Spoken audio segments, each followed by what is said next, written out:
my role as a software developer really entails looking into the requirements of what a task is, asking the questions around it to make sure my understanding is clear, as well as obviously doing the work, the testing involved around it. But the really important thing is seeing that thing through to production and then working with everyone to get that out there to the world.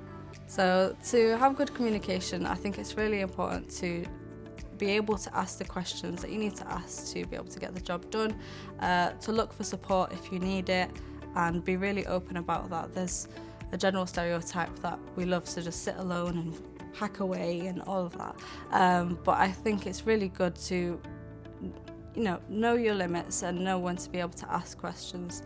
And the knowing when to stop is probably a personal one for me. You can get really involved in a piece of work and that is fantastic, but knowing when to stop is important as well, just so that you don't end up going down a rabbit hole, as sometimes is described to me. Just that you can get lost in your piece of work, but you really need to resurface and really establish what is it that you're trying to achieve. I studied computing at A-level. That was my first real introduction into computing. I was able to learn it from the ground up. I didn't really know anything before that. And following that, I went to university and I studied computer science and maths, which again gave me a bit more exposure.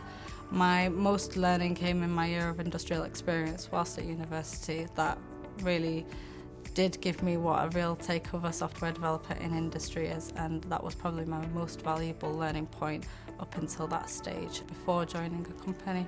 So my advice to anyone who's looking to become a software developer is really to accept your challenges and embrace them. Challenges are really an opportunity to learn, and accepting that and establishing that is really important. To this day I still have high challenges because I'm still learning too, and I think that really looking at those as, if you continue with perseverance and patience, then it's something you can develop into a really good skill, but it does sometimes take a lot of practice.